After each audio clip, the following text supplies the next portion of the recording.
జై శ్రీరామ్. చిత్తూరు జిల్లా వాళ్ళు చెప్పినట్టు నాకు వినపడలా. జై శ్రీరామ్.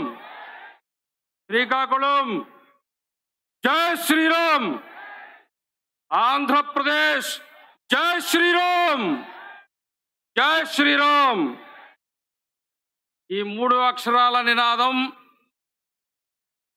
130 కోట్ల మంది భారతీయులను ఇళ్లలో నుంచి, గుళ్లలో నుంచి, గుడిసెల్లో నుంచి, సముద్ర తీరం నుంచి, అడవుల్లో నుంచి, దారుల్లో నుంచి, డొంకల్లో నుంచి కదిలించి బయటికి రప్పించి ఆస్తులు పిల్లల పేర రాయించి అయోధ్యకు పోతున్నాం, పోతే పోతాం, చస్తే చస్తాం, అయోధ్యలో రామాలయం నిర్మించి తీరతామని ప్రతిజ్ఞ చేసిన హైందవ జాతి సంతానం మీరు. అవునా కాదా? అవునా కాదా? జై శ్రీరామ్. కట్టుకున్నావా లేదా? కట్టుకున్నావా లేదా? చెప్పరా? ఆకలే? తినలా? నిద్రస్తుందా? చలిబుడుతుందా? ఉడుకుపుట్ల? వేడెక్కలా? మధ్యాహ్నం ఎండజాల్లా? ఎందుకు ఊరికే అలా తిరుగుతున్నారంటే మహాభారత యుద్ధం అయిపోయిన తర్వాత పాండవులు కృష్ణుడు నడిచిపోతూ ఉంటే అందరూ నవ్వుకుంటున్నారంట. ఆహా, నా వల్లే యుద్ధం, నేనే గెలిచానని అర్జునుడు భీముడు నవ్వుకుంటూ ఉంటే అప్పుడు కొండ మీద ఉండే ఒక తల మాట్లాడిందంట, మీరేమి యుద్ధం చేశారయా అని. నువ్వెవరు అని అడిగారు.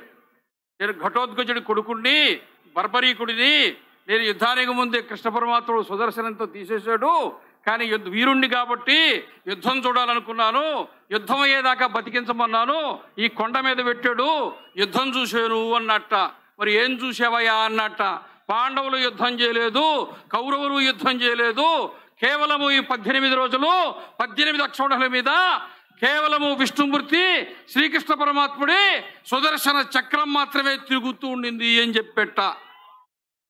ఈ వేదిక మీద కూర్చుని చూస్తూ ఉంటే, కదులుతూ ఉంటే, నడుస్తూ ఉంటే, తిరుగుతూ ఉంటే ఈ హిందూ సమాజమే పరమాత్ముడి యొక్క, కృష్ణుడి యొక్క సుదర్శన చక్రం అయ్యి ధర్మరక్షణ కోసం సుదర్శన చక్రం తిరుగుతున్నట్టుగా కనబడుతూ ఉన్నది మాకు. అవునా కాదా? అవునా కాదా? జై శ్రీరామ్. నిన్న మధ్యాహ్నం బయలుదేరి వెంకటగిరి కోట నుంచి, కుప్పం నుంచి, బొబ్బిల్ నుంచి, ఇచ్చాపురం నుంచి మధ్యాహ్నం సర్ది కట్టుకుని సాయంత్రం బస్సు ఎక్కి రాత్రి చలిలో ఉండి ఆ స్కూలు బస్సుల్లో వస్తుంటే ఆ స్కూలు బస్సులు అక్కడ పక్కన కూర్చుని ఏముంటున్నాయో తెలుసా? మాకెందుకయా ఈ బాధ, పొద్దునేదో పిల్లల్ని ఎక్కించుకొని స్కూలుకు పోతివి, సాయంత్రం ఇంటికి పోతివి, రోజు 10 కిలోమీటర్లు తిరిగే వాళ్ళమి, 1000 కిలోమీటర్లు తిప్పితిరి అని అనుకుంటూ ఉంటే పక్క బస్సు చెప్పిందంట, ఒసే పిచ్చి బస్సు, రోజు మనం గుడి మంది నుంచే పోతున్నాము, బడి బాగుంది కానీ గుడి బాగుందా అన్నట్టట. కాబట్టి బడి గురించి కాదే, ఒక్కరోజు గుడి గురించి కూడా పోయిద్దామని ఆదివారం సెలవు కదా అని అన్నీ కేసరపల్లికి వచ్చాయి. అవునా కాదా? అవునా? విన్నారా? వీళ్ళు ఎందుకు నడుస్తున్నారు? వాళ్ళ వానకం చూస్తుంటే పార దొరికితే ఇక్కడ కూడా దొరికితే ఏదైనా దేవాలయం పడుతుందా అని పడుతున్నారు వాళ్ళు. ఎక్కడ పడితే అక్కడ దేవాలయాలు దొరుకుతున్నాయని ఇక్కడ కూడా దేవాలయం దొరుకుతుందని ఎత్తుక్కుంటూ పోతున్నట్టుంది వాళ్ళు, పిచ్చోళ్ళు. అవునా? కూర్చోవచ్చుగా, కూర్చోలేరా? ఓపిక లేదా? అయోధ్య కరసేవకు పోతుంటే దారి లేకపోతే, డొంక లేకపోతే, రోడ్డు తవ్వేస్తే, రైలు రద్దు చేస్తే, అడవుల్లో పడి, గడ్డల్లో పడి, గుట్టల్లో పడి అయోధ్యకు పోయి కరసేవ చేసిన హిందూ జాతికి సంబంధించిన వాడి అరగంట సేపు కుర్చీలో కుదురుగ్గా కూర్చోలేవా? కూర్చోలేవా? ఆ వెనక కుర్చీలు ఖాళీ అయినాయి. ఏమయ్యంటే ఆ పక్కనే అన్నం పెడుతున్నారయ్యా, భోజనము సాంబారు వాసన వచ్చింది, మేము చేయగలిగింది లేదు, లేచిపోయామని చెప్పారట. అవునా కాదా? దేవాదాయ శాఖని రద్దు చేయాలనేటువంటిది మన ప్రధానమైనటువంటి అంశం. ఎందుకని? మన దేవాలయం మనం కట్టుకున్నాం, కృష్ణదేవరాయలు కట్టించారు, కాకతీయులు కట్టించారు, చోళులు కట్టించారు, పాండవులు చోళులు కట్టించారు, పల్లవులు కట్టించారు, ఎంతోమంది జమీందారులు కట్టించారు. మీ ఊళ్ళో మా ఊళ్ళో మనమే కట్టుకుంటేవి. ఈ దేవాలయంతో ఏమాత్రం సంబంధం లేని వాళ్ళు, అవగాహన లేని వాళ్ళు నేరుగా వచ్చి ఇట్లాంటి కౌంటర్ పెట్టి టికెట్ పెట్టి మొదటి ఆటకింత, రెండో ఆటకింత, రాత్రి 1 గంటకింత అని సినిమాలకు కూడా రేట్లు పెట్టి టిక్కెట్లు అమ్ముకున్నట్టుగా దేవాలయ కౌంటర్లో టిక్కెట్లు అమ్ముకుంటూ ఉంటే ఒళ్ళు మండిందా లేదా? మండిందా లేదా? మండిందా లేదా? కేవలం నెల రోజుల క్రితమే విశ్వ హిందూ పరిషత్ వాళ్ళు ఒకే ఒక్క కరపత్రం ముఖ్యమంత్రికి ఇచ్చిందదే, మంత్రులకు ఇచ్చిందదే, మీకు ఇచ్చిందదే, దేవాదాయ శాఖకు సంబంధించిన కరపత్రం తప్ప ఇంకేమైనా వేశారా? ఇంకేమైనా ఉందా? ఇంకేమైనా చెప్పారా? ఆ ఒక్కటే కదా చెప్పారు.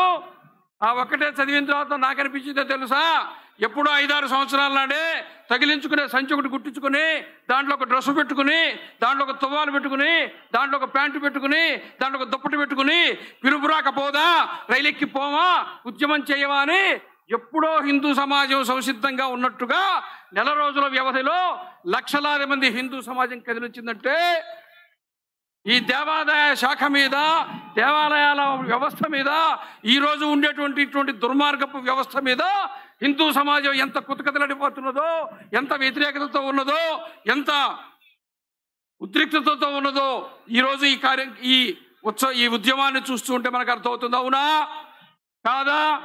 చెప్పరే, అరవరే, మాట్లాడరే, సమాధానం చెప్పరే. అరవాల వద్దా? కరవాల వద్దా? అరవాల కరవాల రెండు ఉండాలి వద్దా? ఈ మైగా ఉంటే ఈ పక్కన ఈ బొచ్చులు పెట్టారు, నల్ల బొచ్చులు. ఈ సౌండ్ తగ్గిస్తే మాట్లాడేవాడికి కొంచెం బాగుంటుంది. మాట్లాడేవాడు తొందరగా ఆపేయాలంటే దీంట్లో సౌండ్ పెంచండి, టుపిక్కిని ఆపేస్తాడు. అర్థమైనా కాలేదా? అందుకనే ఈ రోజున దేవాదాయ చట్టం రద్దు చేసే లోపల ఏం చేయాలంటే, అసలు ఒక సంగతి తెలుసా మీకు? ఆ చట్టం పేరే హిందూ దేవాదాయ ధర్మాదాయ చట్టం. ఇంతకుముందు దేవాలయం మీద బోర్డుల మీద అదే ఉండేది.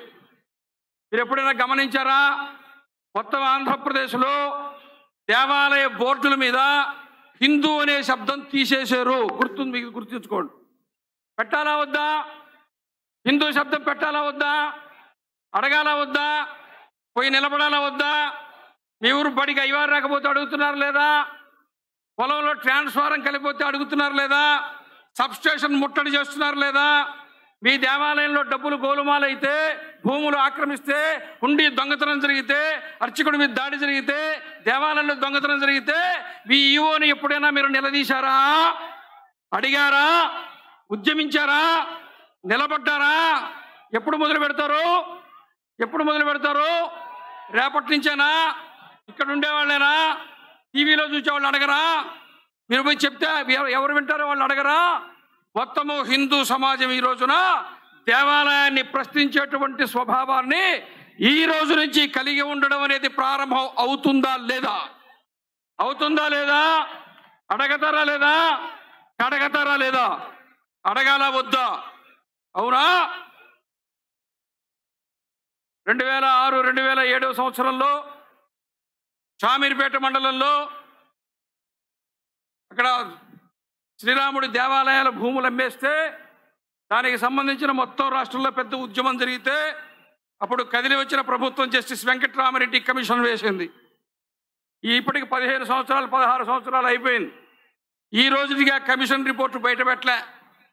ఎన్ని లక్షల ఎకరాల భూములు అన్యాక్రాంతమైనాయో, అల్లుళ్ళ కట్నం కింద ఇచ్చారో, రైళ్లు దిగి ఉప్పులూరు స్టేషన్ నుంచి మీరు స్నానాలకు నడిచొస్తుంటే పక్కన ఏ ఎఫ్సిఐ గోడౌన్లు కనపడ్డాయో అవి కూడా దేవాలయ భూమిని ప్రభుత్వమే ఆక్రమించి కట్టుకున్నటువంటి గోడౌన్లు. ఎంఆర్ఓ ఆఫీసులు కట్టుకుంటుంది, ఆర్టీసీ బస్టాండ్లు కట్టుకుంటుంది, స్కూల్ హాస్టళ్ళు కట్టుకుంటుంది, పశువుల ఆసుపత్రులు కట్టుకుంటుంది, దేవాలయాలు మూసేస్తుంది. ఉండేలు తీసుకో, ఒక దేవాలయం పోతే విగ్రహం ఒక్కటే కనపడుతుంది, రాముడో శివుడో. ఉండీలు మాత్రం చుట్టూరు కనపడుతుంటాయి. భక్తులకు బాగా ఎక్కిచ్చారు. 100 రూపాయలు 100 రూపాయలు తెచ్చుకోండి. ఏమో తూర్పు పక్కన ఉండే ఉండీలో వేస్తే కలిసి వస్తుందో, పడమట పక్కన ఉండే ఉండీలో వేస్తే కలిసి వస్తుందో, ఈశాన్యంలో ఉండేలో వేస్తే కలిసి వస్తుందో, 8 దిక్కుల 8 పెట్టాం, 800 వేయండి, ఏ ఉండీలో వేస్తే కలిసి వస్తుందో ఏమో అని చెప్పి భక్తుల దగ్గర శుభ్రంగా డబ్బుల్ని లాగడం ప్రారంభించారు. అవునా కాదా? అవునా కాదా? దేవాలయంలో దేవుడు అక్కడున్నాడా? 10 మంది ఉన్నారా? ఉండీలు 26 ఎందుకు ఉన్నాయి? ఉండాలా? అడిగారా? అడగాల వద్దా? అడగాల వద్దా? వింటున్నారు లేదా? చెట్టు చివరిలో ఉండేవాళ్ళు వింటున్నారు లేదా? అందరూ వినడానికే ఇక్కడికి వచ్చారు. అవునా? అవునా కాదా? అందువల్ల దేవాదాయ చట్టాన్ని మనము ప్రభుత్వం కనుక కర్ణాటకలో ఒక 3 ఏళ్ల క్రితమే అక్కడ ఉన్న ప్రభుత్వం దేవాదాయ చట్టాన్ని రద్దు చేసేదానికి అక్కడ శాసనసభలో బిల్లు ప్రవేశపెట్టింది. తర్వాత ఎన్నికలు వచ్చాయి, ప్రభుత్వం మారింది, అది అటకెక్కింది. మన ఆంధ్రప్రదేశ్లో ఉండేటువంటి ఉమ్మడి ప్రభుత్వం కూడా ఈ ఉద్యమాన్ని చూసి ఉత్సాహం తెచ్చుకుని అందరూ హిందూ ఎజెండాలో మరింత ముందుకు పోతున్నారు. కాబట్టి రేపు అసెంబ్లీ సమావేశంలోనే దేవాదాయ చట్టం మాకు అక్కర్లేదు, ఈ దేవాలయాలు మీరే చూసుకోండి ఇచ్చేస్తే ఏం చేయాలనే దానికి కూడా మనం సిద్ధంగా ఉండాలా వద్దా? కమిటీలు ఏర్పడాలా వద్దా? అసలు ముందు మనం దేవాలయం పోవాలా వద్దా? ప్యాంటిప్పి ధోతి కట్టుకోవాలా వద్దా? హిందూ ధర్మాన్ని మనం ఆచరించాలా వద్దా? ఇంగ్లీష్ వాడు గట్టా, అమెరికా వాడు ధోతి గట్టా, రష్యా వాడు ధోతి గట్టా, ఇస్కాన్ వాడు ధోతి గట్టా, ఆయన ఎవరు నారాయణ ట్రస్టా, స్వామినారాయణ ట్రస్ట్ వాళ్ళు ధోతి కట్టుకుని నామాలు పెట్టుకుని భజన చేస్తుంటే మనమేమో ఎంటెక్ చదివి బెగ్గర్ జీన్స్ వేసుకొని బెగ్గర్ జీన్స్ అంటే ఏందా అని అడిగా. అడుక్కు తినేవాడి ప్యాంట్ అంట. అడుక్కు తినడానికి 6 ఎకరాలు అమ్మి ఐఐటి చదివి బొక్కల ప్యాంట్ వేసుకొని తిరగాల? బుర్ర ఉందా లేదా? బుద్ధి ఉందా లేదా? మారాలా వద్దా? ఎవరు దేవాలయానికి పోరో వాళ్ళకి ఇట్లాంటి లక్షణాలు వస్తాయి, ఎవరు దేవాలయానికి పోతారో వాళ్ళకి ఇక్కడికి రావాలని లక్షణాలు వస్తాయి. రావాలా వద్దా? ఆంధ్రప్రదేశ్, మనం ఆంధ్రలో శ్రీకాకుళం ఆంధ్ర మహావిష్ణువు దేవాలయం మనకుంది. ఆంధ్ర భోజుడు శ్రీకృష్ణదేవరాయలు అక్కడ కూర్చునే ఆముక్తమాల్యద అనే కావ్యాన్ని రాశాడు. అవునా కాదా? చదివేరా? విన్నారా? దేవాలయానికి పోయారా? పాఠ్యాంశంలో ఉందా? ఉండాలా వద్దా? ఉత్తరప్రదేశ్ దేవభూమే. రాముడు పుట్టాడు కాబట్టి, కృష్ణుడు పుట్టాడు కాబట్టి 3 దేవాలయాలు ఉంటే, హరిద్వార్ ఉంటే, ఋషికేశ్ ఉంటే, ఉత్తరాఖండ్ దేవభూమే, వైష్ణోదేవి ఉంటే, అమర్నాథ్ ఉంటే, జమ్మూ కాశ్మీర్ దేవభూమి. అవునా కాదా? వింటున్నారు లేదా? దశావతారాల్లో 7 అవతారాలు నేరుగా భూమి మీదకి దిగింది నువ్వు నేను పుట్టిన ఆంధ్రప్రదేశే. తెలుసా? తెలీదా? మొదటి అవతారం ఏది? మత్స్యావతార దేవాలయం ఎక్కడుంది? నాగలాపురం ఎక్కడుంది? ఆంధ్రప్రదేశ్. రెండో అవతారం ఏది? కూర్మావతారం, శ్రీకూర్మం ఎక్కడుంది? ఆంధ్రప్రదేశ్. మూడో అవతారం ఏది? వరాహ అవతారం, వరాహ క్షేత్రం ఏది? తిరుమల. ఎక్కడుంది? గట్టిగా చెప్పండి. ఆంధ్రప్రదేశ్. వరాహావతారాన్ని తర్వాత నరసింహావతారం ఎక్కడుంది? మహానంది ఎక్కడుంది? ఆంధ్రప్రదేశ్. నరసింహావతారం తర్వాత 5వ అవతారం వామనావతారం దేవాలయం ఎక్కడుందో తెలుసా? పరుచూరు మండలంలో, ప్రకాశం జిల్లాలో, చెరుకూరు గ్రామంలో త్రివిక్రమ వామన స్వామివారి దేవాలయం ప్రకాశం జిల్లాలో ఉంది. వామన స్వామి అవతారం దేవాలయం ఎక్కడుంది? ఆంధ్రప్రదేశ్. అవునా కాదా? విన్నారా లేదా? శబ్దం రావట్లా? అరవరా? మొత్తం చివరిలో ఒకేసారి అరుస్తారా? కదలొద్దా? వామనావతారం తర్వాత పరశురామావతారం దేవాలయము. పరశురాముడు మహేంద్ర పర్వతం మీద ఉంటాడు. మహేంద్ర పర్వతం శ్రీకాకుళం ఒరిస్సా సరిహద్దులో ఉంది. శ్రీకాకుళం జిల్లాలో ఉండే మహేంద్రతనయ పర్వతం మీదే పరశురాముడు ఉంటాడు. కాబట్టి పరశురామావతారం ఎక్కడుంది? ఆంధ్రప్రదేశ్. రాముడు ఉత్తరప్రదేశ్, బలరాముడు ఉత్తరప్రదేశ్, కృష్ణుడు ఉత్తరప్రదేశ్, అఖిలాండ కోటి బ్రహ్మాండ నాయకుడు, కలియుగ ప్రత్యక్ష దైవం సాక్షాత్తు వెంకటేశ్వర స్వామి తిరుమలలో ఉన్నాడా లేడా? తిరుమల ఎక్కడుంది? ఆంధ్రప్రదేశ్. అవునా కాదా? 7 అవతారాలు ఏ ఆంధ్రప్రదేశ్లో ఉన్నాయో ఆ ఆంధ్రప్రదేశ్ని రాష్ట్ర ప్రభుత్వం తక్షణం ఇది దేవభూమిగా ప్రకటించాలా వద్దా? అయోధ్య కారిడార్ వచ్చిందా లేదా? కాశీ కారిడార్ వచ్చిందా లేదా? చార్ధామ్ కారిడార్ వచ్చిందా లేదా? తిరుమల నుంచి శ్రీకాకుళం దాకా ఈ 7 క్షేత్రాలని కలుపుతూ మనకు కూడా 7 అవతారాల కారిడార్ వస్తే ప్రపంచం మొత్తం ఇక్కడికే వస్తుంది. ఆంధ్రప్రదేశ్ అగ్రగామిగా ఉంటుంది. ఆంధ్రప్రదేశ్ ఆధ్యాత్మిక పుణ్యభూమి, ఆంధ్రప్రదేశ్ అవతారాల పుణ్యభూమి, ఆంధ్రప్రదేశ్ దేవతల దేవభూమి. అవునా కాదా? అవునా కాదా?